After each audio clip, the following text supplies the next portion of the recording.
Donc 7 ans après, le régime de Brazzaville a toujours confisqué les libertés et les droits des Congolais. 7 ans après, le régime de Brazzaville continue à bénéficier d'une impunité totale, que ce soit au niveau national ou au niveau international. Donc pour nous, 7 ans après, le beau discours que M. Sassou Nguesso tenait en disant aux Congolais que le changement de la Constitution était une manière de faire évoluer les institutions, on s'est tout de suite rendu compte, on le savait déjà d'ailleurs, que ça serait juste une manière pour ce système-là de continuer à perpétrer des crimes et à continuer à priver les Congolais de ses droits et de ses libertés.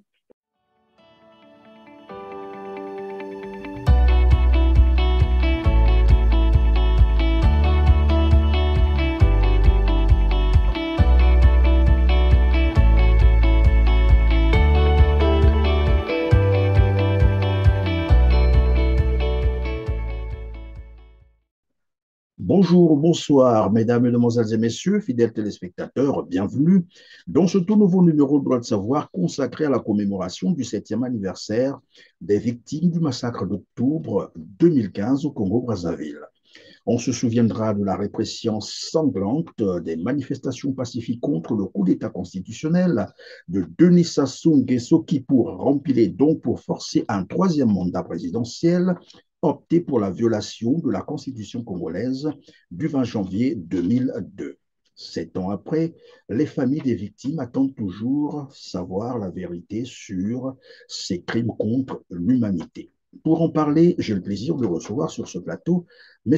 Chris Bouiti, vous êtes porte-parole du mouvement Ras-le-Bol en France. Bonjour et merci d'avoir accepté notre invitation. Bonjour M. Christian Perrin et merci pour l'invitation.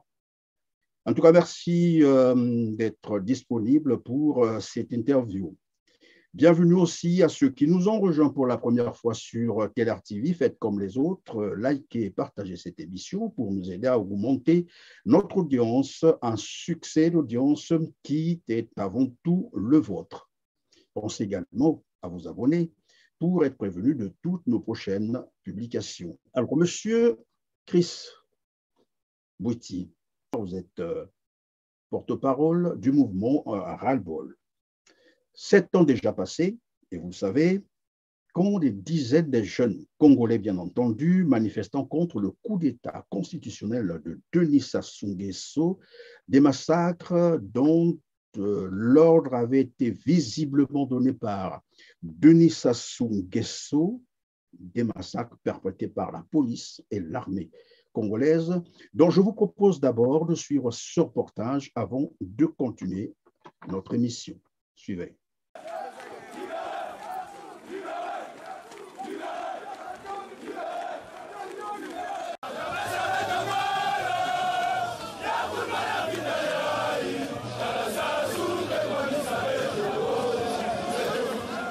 Les jeunes Congolais avaient cru en la démocratie.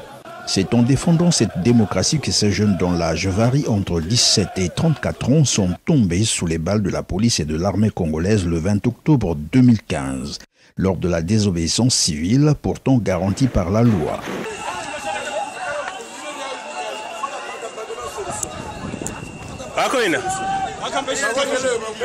Désobéissance civile organisée par les partis de l'opposition congolaise réunis autour de l'IDC FOCAD qui lutte pour le respect de l'ordre constitutionnel et l'alternance démocratique au Congo-Brazzaville. Ces tueries ont évidemment eu lieu le 20 octobre 2015, comme le témoignent les attestations de dépôt à la morgue municipale de Pointe-Noire et les réquisitions à médecins. Les manifestations de l'opposition étaient quasiment interdites ou troublées par la police et l'armée en violation de l'article 21 de la Constitution congolaise. L'armée et la police qui n'ont pas non plus observé leur éthique et l'impartialité qui devrait les caractériser conformément à l'article 171 de la même Constitution.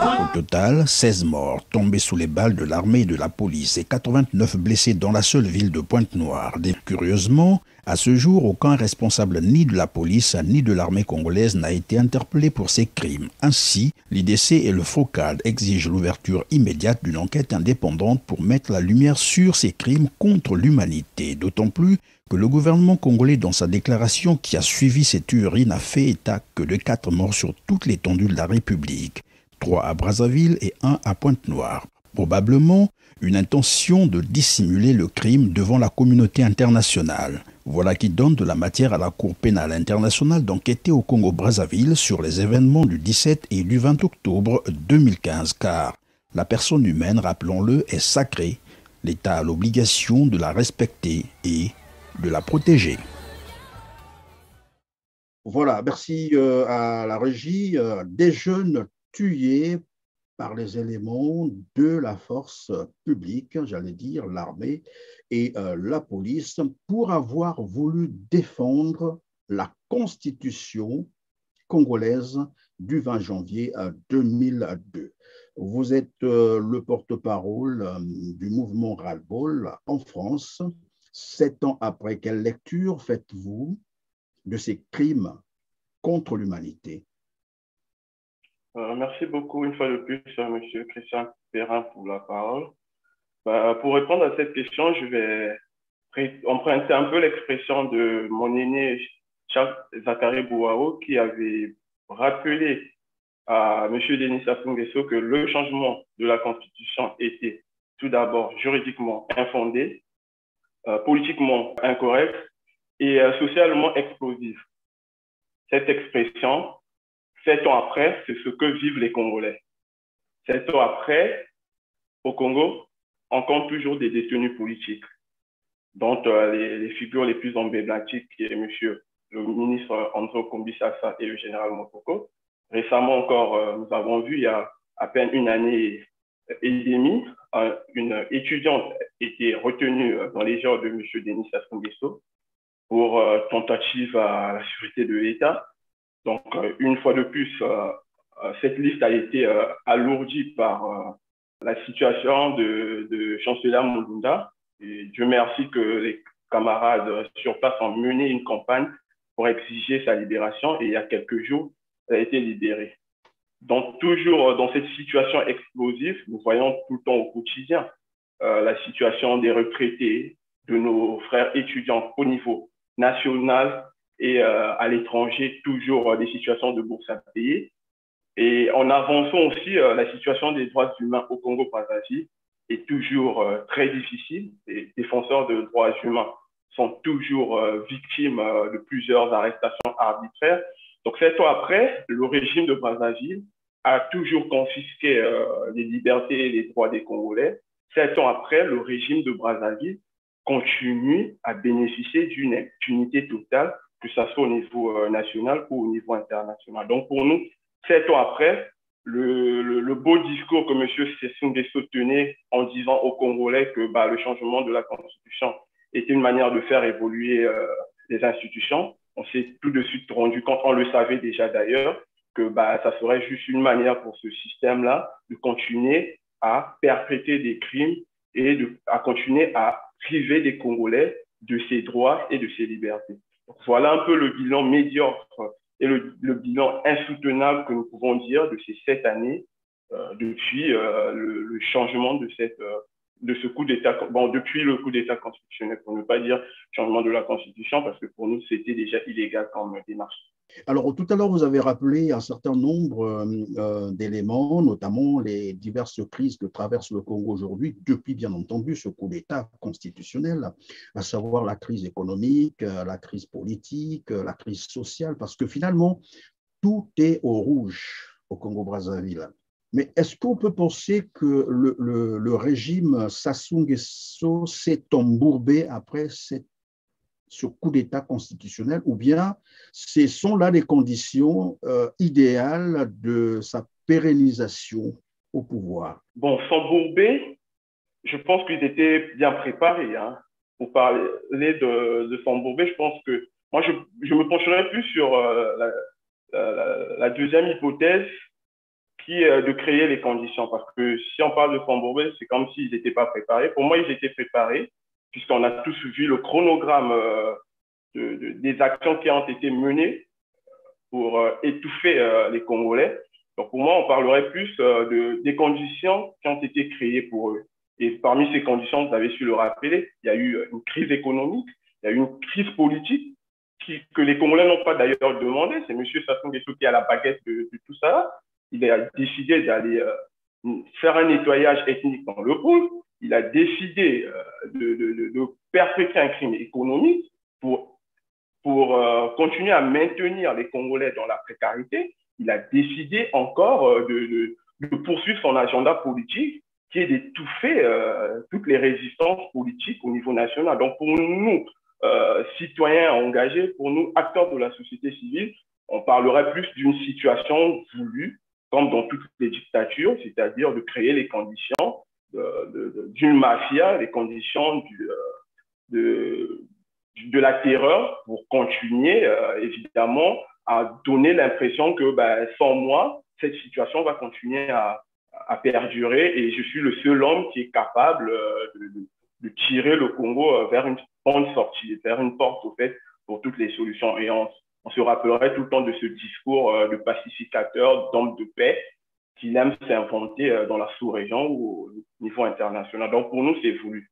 C'est pas arrivé comme ça là, non, tout a été bien calculé pendant les 7 années que nous avons vécues depuis le changement de la Constitution. Si j'ai bien compris, c'est finalement une stratégie de gouvernement pour Denis Sassou Nguesso de créer le chaos à tous les niveaux, crimes contre l'humanité, vol, détournement, pillage des ressources du Congo pour se maintenir. C'est ce que j'ai semblé comprendre. Alors, on va revenir donc sur, bien sûr, les victimes du massacre d'octobre 2015 au Congo-Brazzaville. Est-ce que, à la date d'aujourd'hui, vous avez une idée sur le nombre de victimes et les blessés, par exemple? Vous avez une idée sur le nombre exact? Parce que jusqu'au moment où Thierry Mongala intervient sur le plateau de télé, il parlait de 4 victimes, dont 3 à Brazzaville. Est-ce que vous avez maintenant un chiffre approximatif ou exact de ces victimes? Bon, déjà, il faut rappeler que le discours qu'avait tenu M. Mongala est dans l'ordre des choses de comment fonctionne le régime, c'est-à-dire un régime qui ment même lorsqu'ils sont face à des institutions internationales comme le FMI. Donc pour nous, ce discours ne nous avait pas surpris quand il y a eu ces événements. Sauf que la société civile avait travaillé pendant cette période. Au départ, dans le premier jour, en tout cas des manifestations jusqu'au 2e jour, on avait déjà dressé un petit bilan qui était de 21. Mais après quelques semaines, ce bilan avait évolué, mais ça reste tout de même un bilan partiel. Et ce bilan-là, on avait déjà comptabilisé un nombre de 46 victimes, dont 43 bien identifiés, et les 3 autres, il était difficile. On avait aussi totalisé un nombre de 69 blessés et aussi un nombre donné de disparus, qui était de l'ordre d'une dizaine.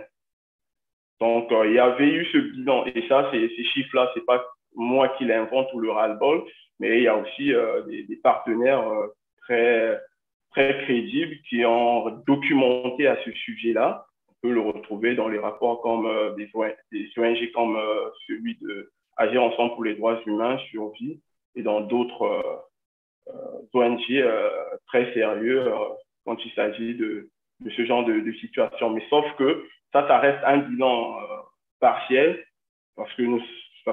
Sassou Nguesso s'est arrangé comme d'habitude à étouffer cette affaire. Donc, a rendu un peu cette étape d'enquête très difficile à réaliser. Mais des investigations qui ont été faites au départ, on avait dressé ce petit bilan-là. On est sans doute l'ignorer que jusqu'au jour d'aujourd'hui, il n'y a eu aucune enquête qui a été déclenchée. Ça, c'est tout à fait normal. Quand on a commis des crimes, on ne va pas vouloir en même temps encore se faire là passer devant les juridictions. Donc, pour nous, malheureusement, nous n'avons que ce bilan minimal et on continue à travailler pour réclamer justice, on continue à travailler pour demander qu'une enquête soit ouverte et que ce soit au niveau national et au niveau international. Nous avons déjà fait avancer les choses, que enfin on arrive à ces objectifs-là. Alors, vous avez dit donc 46 personnes tuées, tués, 69 blessés, blessés, sans compter les portés disparus. Un disparus. bilan très lourd en termes de vie humaine.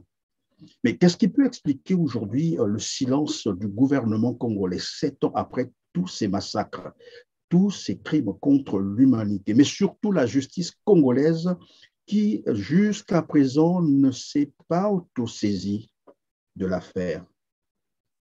Oui, mais pour nous, on peut parler de justice lorsqu'on est dans un état de droit. On peut parler de justice lorsque le pays, toutes les institutions bénéficient de leur, pour certaines, une certaine indépendance. Mais au Congo, nous ne sommes pas dans un état normal, nous sommes dans une dictature, une tyrannie. Donc, forcément, la justice ne va pas travailler dans l'intérêt que justice se fasse quand des situations de ce genre arrivent. Donc, au Congo-Brazzaville, la justice est plutôt instrumentalisée. Déjà, premièrement, à des fins de contrôle politique, la justice est instrumentalisée dans une démarche à conserver un pouvoir. La justice est instrumentalisée dans une démarche à protéger ceux qui sont à la tête. Et dès lors que ceux qui sont à la tête commettent des infractions qui sont de l'ordre des crimes contre l'humanité, cette justice ne va pas travailler dans l'intérêt de rendre justice, mais plutôt de les protéger à court et à long terme. Donc, pour nous, on comprend cette situation malgré que nous dénonçons, mais nous savons que c'est une réalité. Cette justice n'est pas là pour travailler pour l'intérêt des Congolais, mais plutôt pour l'intérêt d'un clan qui est aux affaires depuis un demi-siècle. Depuis que les Congolais sont victimes des atrocités, des crimes contre l'humanité à répétition, il faut le dire, sous Denis Sassou Nguesso, notamment, vous l'avez rappelé, d'entrée de jeu, le génocide entre 1998 et 2000, les disparus du Beach, où 350 jeunes Congolais avaient été froidement abattus et d'autres enfermés vivants dans les conteneurs puis jetés dans le fleuve. Ce n'est pas moi qui le dis, ce sont des éléments documentés. Aujourd'hui, on peut les retrouver. Les rapports existent. Et il est arrivé également, il y a donc les massacres, puis c'est de cela que nous parlons aujourd'hui. Donc, les massacres du 20 octobre 2015, dont nous faisons état aujourd'hui. Il y a eu encore un autre génocide au Poul, bien entendu, entre 2016 et 2018, sans compter les 400 000, les plus de 400 000 morts du coup d'État militaire de Denis Sassou Nguesso.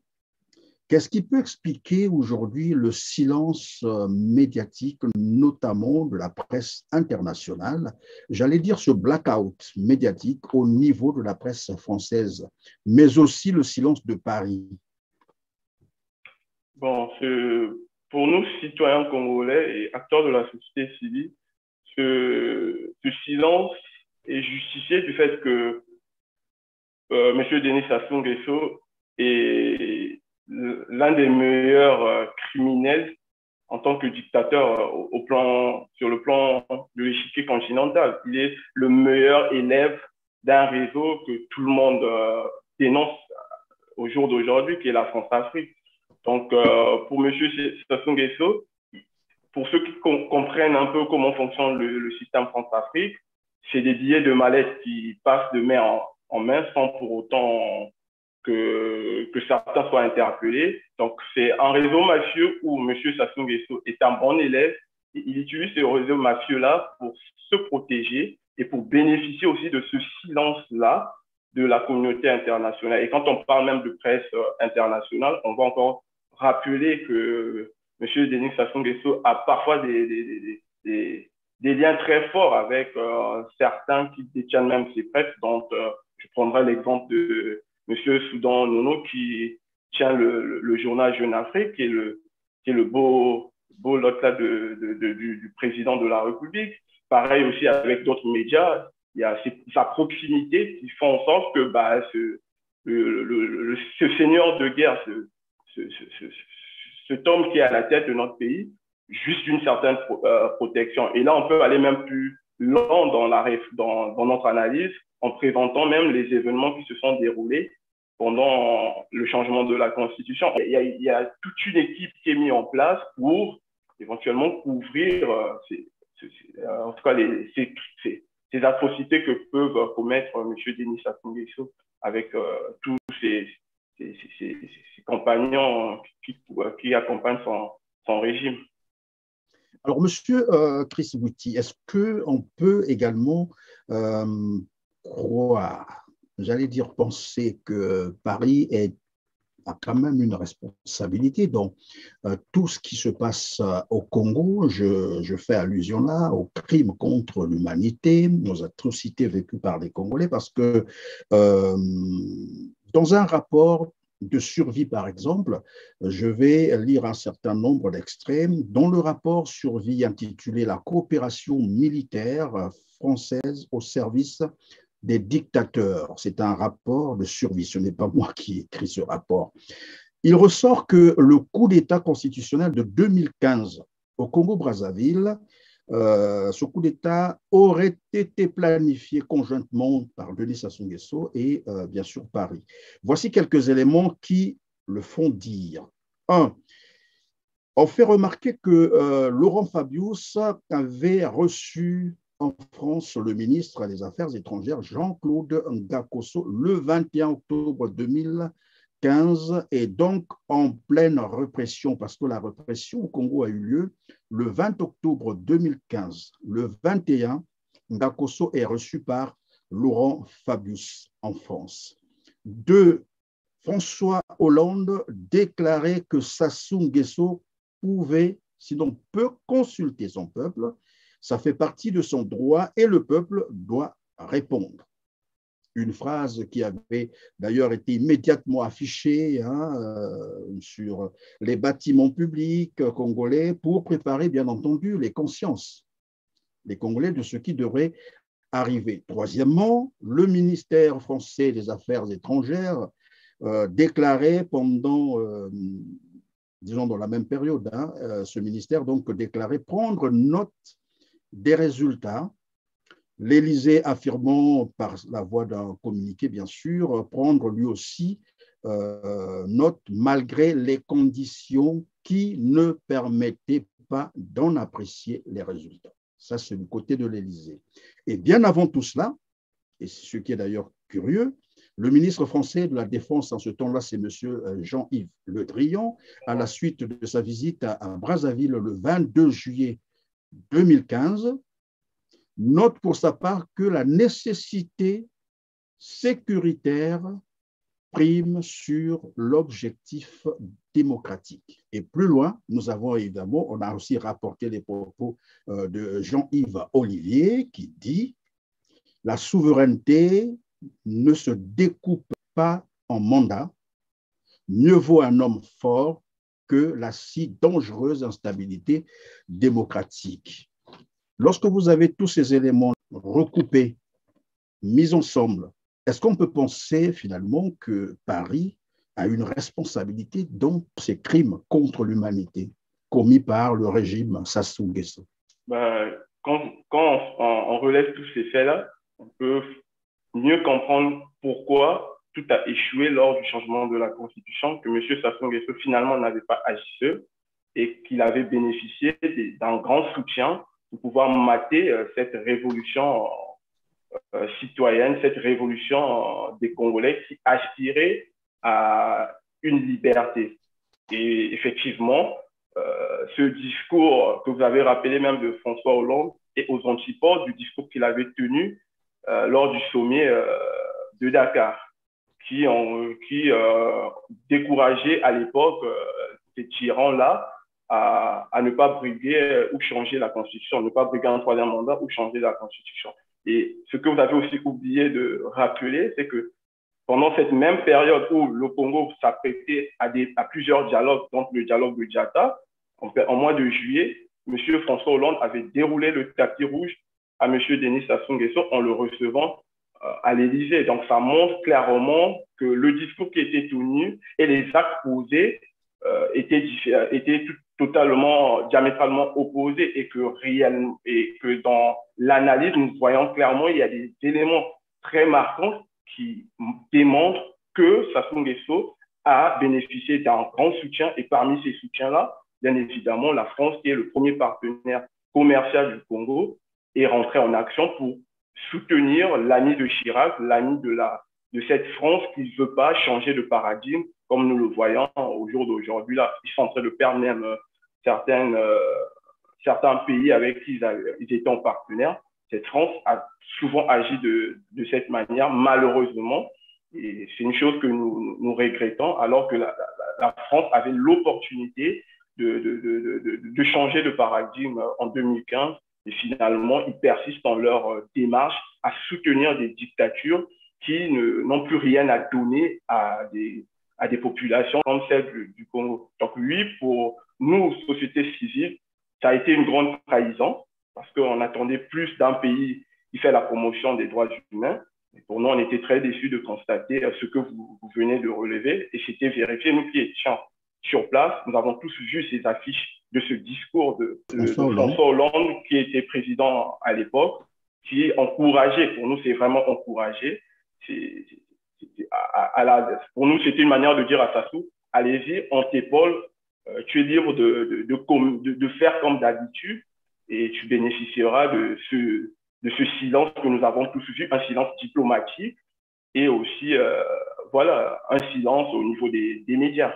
Donc pour nous, citoyens congolais, malheureusement, jeunesse congolaise, oui, nous avons fait ce type de constat que la France aussi, les autorités en tout cas françaises, ont accompagné ce régime criminel. Trouvez-vous au niveau de votre mouvement Ras-le-Bol, je rappelle que vous êtes porte-parole du mouvement Ras-le-Bol en France, comment vous vivez ces accointances, allais-je dire, cette complicité de la France, parce que ce n'est plus à démontrer, il y a tellement trop d'éléments, tout est documenté, il y a une complicité tacite de la France dans tous ces crimes contre l'humanité. Comment vous vivez cela et qu'entendez-vous faire pour mettre un coup d'arrêt à ce genre de relation, à cette complicité, je répète, parce qu'on se souviendra également dans l'affaire des disparus du Beach, hein, le procès encore en cours en France, mais apparemment il a été tout fait. On se souviendra donc de ce que le général Jean-François Ndengue, qui était impliqué dans cette affaire, cité dans cette affaire, avait été arrêté en France et il avait été libéré nuitamment, probablement sur ordre de l'Élysée. On l'avait libéré comme ça et jusqu'aujourd'hui, je ne sais pas à quel niveau se situe l'affaire. Comment vous vivez cela? Bon, nous, comme mouvement citoyen, qui est un mouvement d'action qui est au quotidien au contact avec la population, nous, dans nos convictions, nous pensons que la solution ne viendra pas d'ailleurs. Ça, c'est vraiment se mentir à nous-mêmes.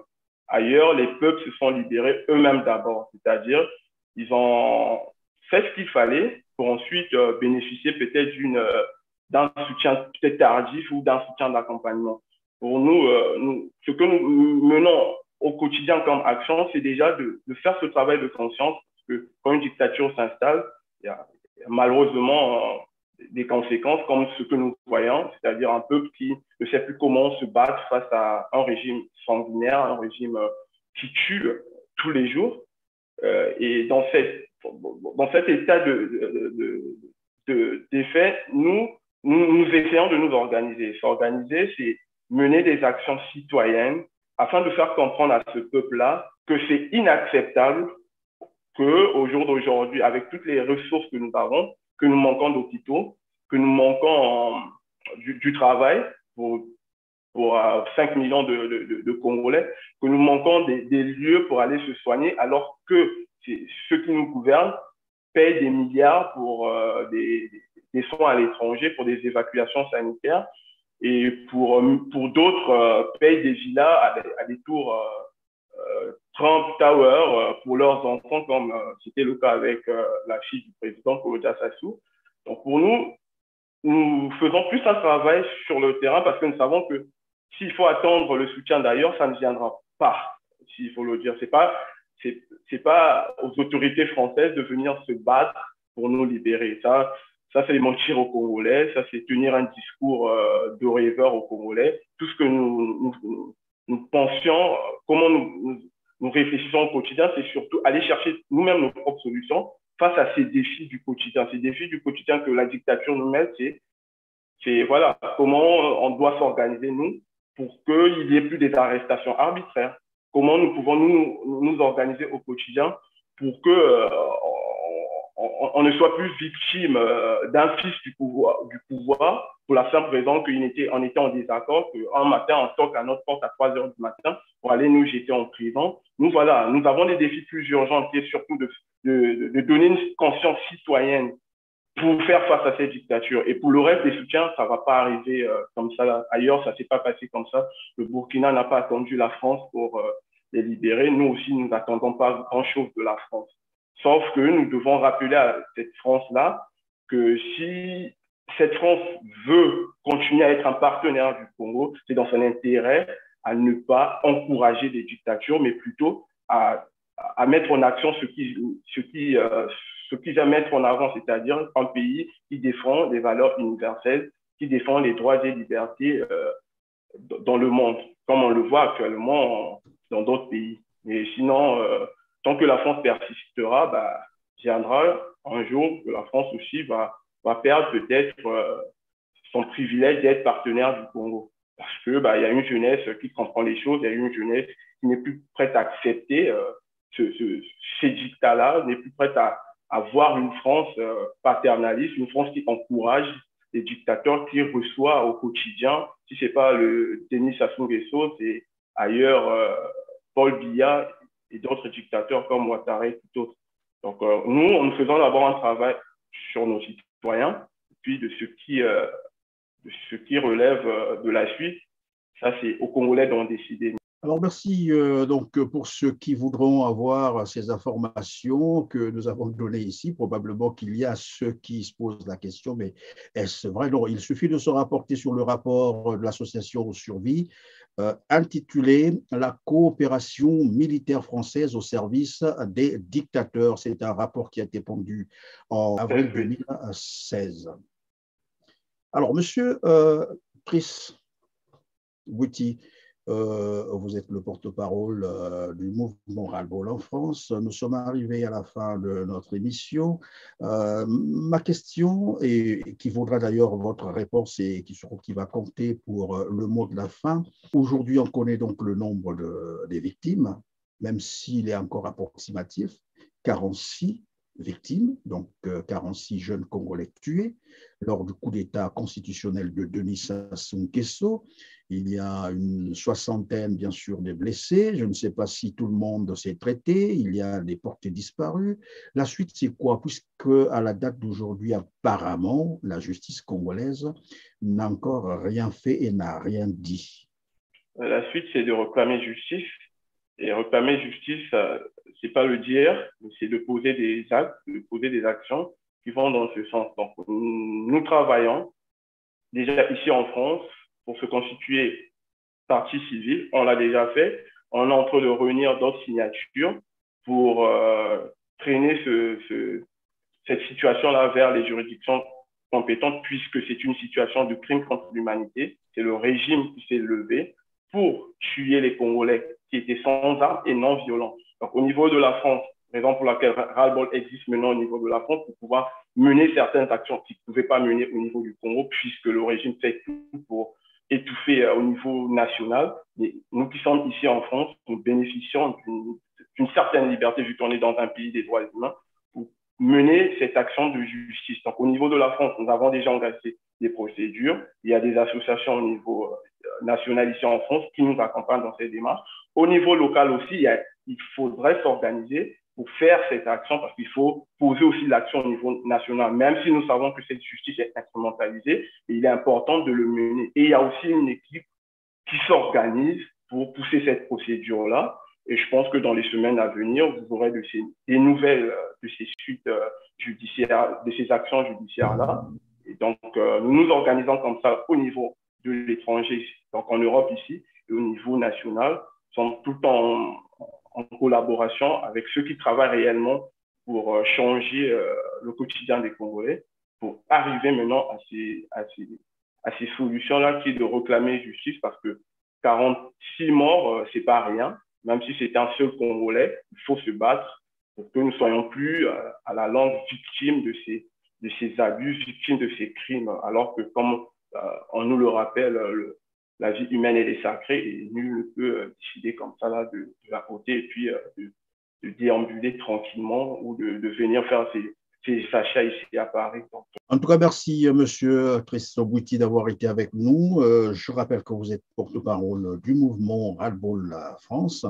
Et dans le même temps, j'invite donc nos téléspectateurs d'aller lire le rapport de l'association Survie intitulé « La coopération militaire française au service des dictateurs », un rapport publié en avril 2016. Vous allez mieux comprendre ce qui s'est passé en octobre 2015 au Congo-Brazzaville. Les massacres qui ont été perpétrés au Congo avaient été planifiés bien avant. Merci à vous aussi, mesdames, mesdemoiselles et messieurs, de nous avoir encore fait confiance aujourd'hui. Likez et partagez pour nous aider à atteindre un plus grand nombre de téléspectateurs. N'oubliez pas de vous abonner si vous ne l'avez pas encore fait pour évidemment être prévenu de toutes nos prochaines publications sur TLR TV. On se dit au revoir et à très bientôt. Merci. Merci.